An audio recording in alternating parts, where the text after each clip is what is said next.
Hello, this is my leadership analysis of The Man Who Never Was. So, this film is more about management than just straight up leadership, and it's mainly about an organization, which is two or more people that are working together interdependently towards a common purpose. And in this case, it's the military working in World War II. And anytime that you have sort of an organization like that, there's going to be lots of different goals, and you're going to have to plan how you're going to accomplish those goals, especially in a high stakes situation like war, where the entire fate of the world is dependent on it. Um, one idea that might seem far fetched needs to be continually planned out, and it needs to be like fleshed out in a way that it's to make sure that every part works together. Um, So, in the film, these two officers have the idea that perhaps they can trick the enemy into thinking that they have a separate strategy um, by planting a dead body with a separate strategy on him. And then the enemy will say, oh, this is what they were doing, we've uncovered their secret, and that would cause them to do one thing where England could have a victory over Germany that way. And the way that they were going to go about this is first, they had their first drafts of the idea, their first planning. And as they began to plan more and more, they realized they couldn't drop the man out of a parachute. You would realize he hadn't been killed that way. They needed to have him have died of natural causes and wash up on a shore, as if he had been in a plane crash at sea. And that was their whole idea of how they would fool these people. In any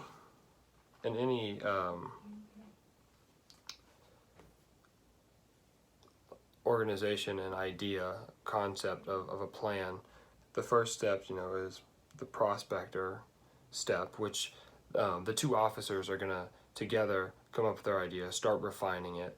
They're going to say, well, no, it wouldn't work to drop him out of a plane. It would be better if he was washed up on shore. And then they start doing more research, and they talk to the what do they call him? The guy who works with dead people, the scientist. They talk to the expert, and the expert tells them, well, it would be, pneumonia would be the best way to make someone look like he had drowned. And they're like, great. All right, what kind of a letter would we need? And as they go about, trying to put all this together, now they've got their full solid plan. They know where they're going to put them. They know what the letter's going to say. They've even got certain contingencies in place to make it feel more realistic. So now they move on to the analyzer step of their planning. And this is where their generals, their bosses, sort of tear the plan apart a little bit, and they start to put it back together. And it does take the analyzers some convincing, and the analyzers, sort of play devil's advocate. They bring up all of the ideas that, like, well, maybe, they're going to be able to see through it if they think that we're trying to do this, and then if they realize that, then they'll just do the opposite of what they thought, because they'll find out what we're trying to hide, and when they find out what we're trying to hide, then we're gonna be screwed. So we could end up doing more harm than good, because without sending the message, we've at least got a 50-50 chance of what they think that we're going to do, because we're either going to be in one shore or the other when we invade. So they had to outweigh the risk and the benefit, like, because there is a risk to this plan.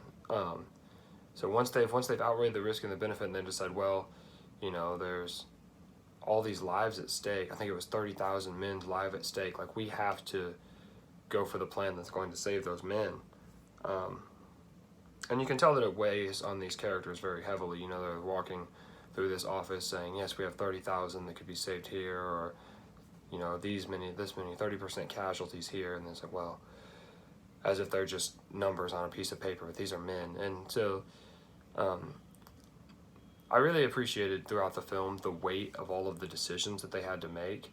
Even, in finding the body, they understood, like, they had to find someone who, had died very discreetly, but they also had to be very respectful of the man's father. And I thought that really gave the film a lot of depth, and each decision that these characters were making, I really felt was important because of that.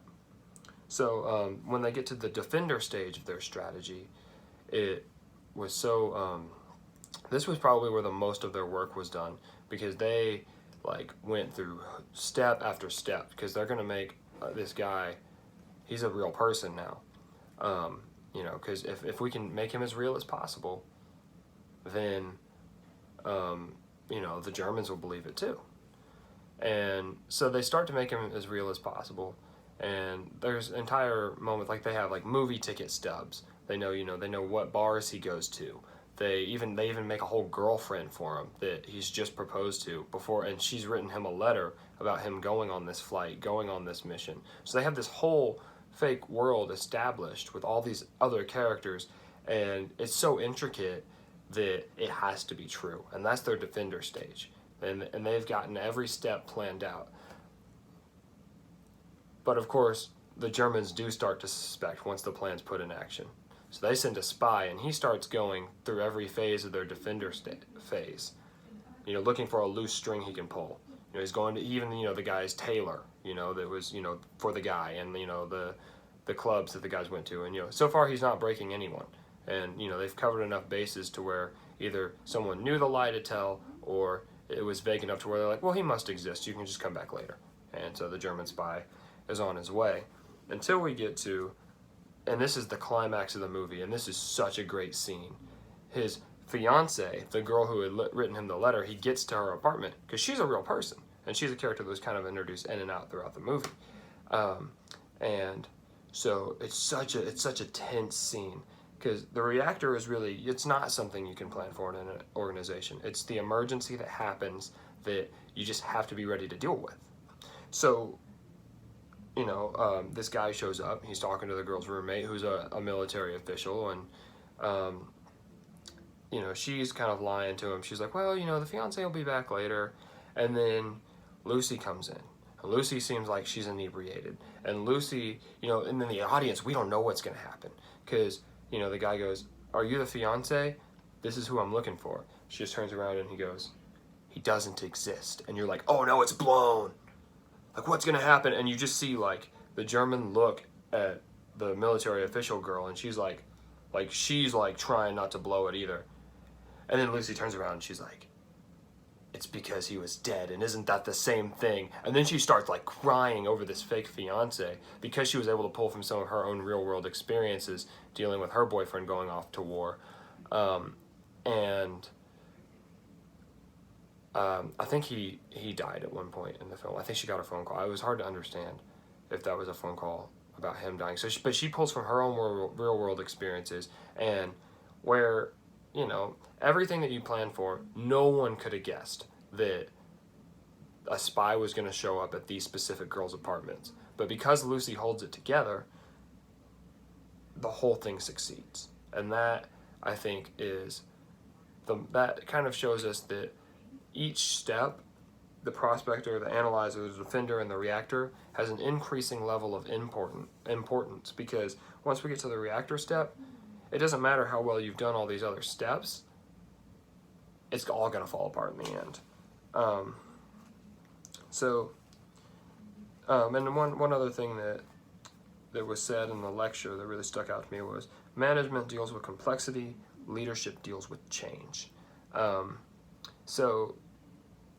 whole thing, is very complex, and that's the management. In the end, Lucy ends up being the real leader, because she's the one who takes the whole plan with no instructions, with no, last second, this is the Hail Mary, this is the do or die, and she deals with that change expertly. And I think that's why, as a leadership film, the character Lucy is the leader of this film, which is really cool, because the whole film you kind of don't realize that she's the leader. And there's all these high-ranking military officials. One's her roommate, and one's her boyfriend, and the others are the main characters of the film. And then she ends up being the hero. So I think, anyways, that's Leadership in The Man Who Never Was.